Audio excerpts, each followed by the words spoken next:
जैसे बाकी जानदारों का जिस्म सेहतमंद रहने के लिए बना है, इसी तरीके से इंसानी जिस्म भी बीमार ना होने के लिए बना है। जहर का यकीन असली जहर जितना असर रखता है इंसानी जिस्म के ऊपर।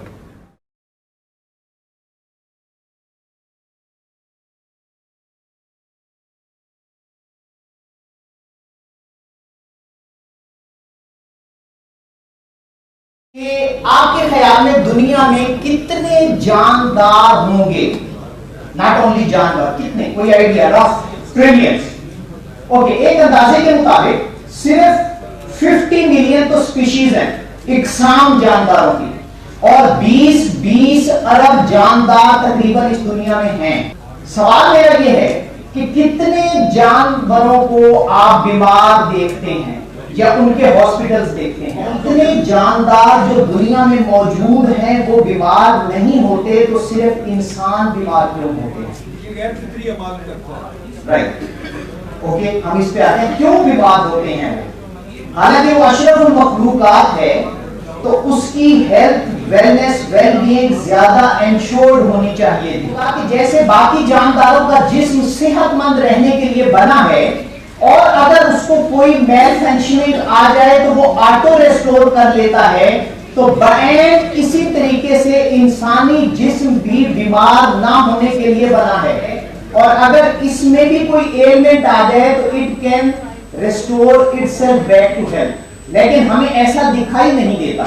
तो आप प्रोटेस्ट कर सकते हैं कि जो कुछ मैं कह रहा हूं ये फार फेच्ड आइडिया नहीं है या व्हाटएवर, रियलिटी दिखाई नहीं देती। इंसान तो बहुत बीमार होते हैं। तमाम बीमारियां जिस्मानी नहीं होती, ये तो आप समझते होंगे। वो जिस्मानी इस वजह से नहीं होती कि बीमारी का सबब इंसान का ज़हन और इंसान की ग़िज़ा है। Only 2 reasons. इंसान का ज़हन और इंसान की ग़िज़ा बीमारी क्रिएट करती है, बीमारी किसी और सबब से क्रिएट नहीं होती।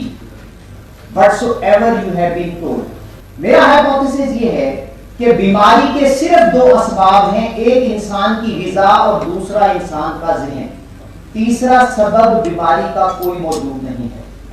आपने ये गौर किया होगा कि घोड़ा किसी डरने वाले बंदे को अपनी पीठ पे नहीं बैठने देता, और अगर आपने ये देखा हो तो मेरा जाती तजर्बा आजकल का है कि हमारी गली में किसी ने 2 मुर्गे पाले हैं, और वो मुर्गे जो बच्चे उनसे डरते हैं उनके ऊपर बाकायदा अटैक करते हैं, और जो बच्चे नहीं डरते मुर्गे उनके ऊपर अटैक नहीं करते।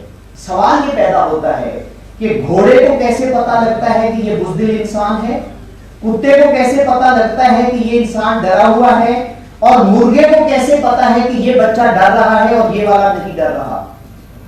How come? उसकी रीजन ये है कि जब इंसान के अंदर सोच का ख्याल आता है तो उसका एक ग्लैंड है, उसके अंदर से एक केमिकल रिलीज होता है, और वो केमिकल उसको फिजिकल रिएक्शन के लिए प्रिपेयर करता है, और ये जानवर सारे के सारे आपके ब्लड में उस केमिकल के शामिल होने की बू को सूंघ सकते हैं और वैसा ही रिएक्ट करते हैं।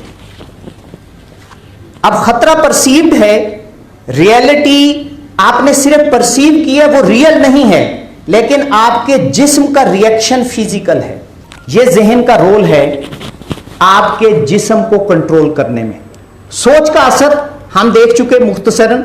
जहर का यकीन असली जहर जितना असर रखता है इंसानी जिस्म के ऊपर, इसके ऊपर इसको कहते हैं प्लेसिबो इफेक्ट, और इसके ऊपर बेशुमार तजर्बात हो चुके हैं। रिसेंटली एक तजर्बा हुआ है कि शुगर कि जो जिनको डायबिटीज है वो इंसुलिन लेते हैं, तो उनको एक ग्रुप के अंदर हाई डायबिटीज थी, उनको इंसुलिन इंजेक्ट की और उन्हें कहा कि हमें इंसुलिन नहीं मिल सकी, हम अल्टरनेटिवली आपको दवाई दे रहे हैं, होपफुली इट विल वर्क, जबकि इंजेक्ट इंसुलिन की। तो उनको यकीन ये दिलाया कि इंसुलिन नहीं है, तो उनका डायबिटीज का लेवल बढ़ गया और उनको हॉस्पिटल लेके जाना पड़ा।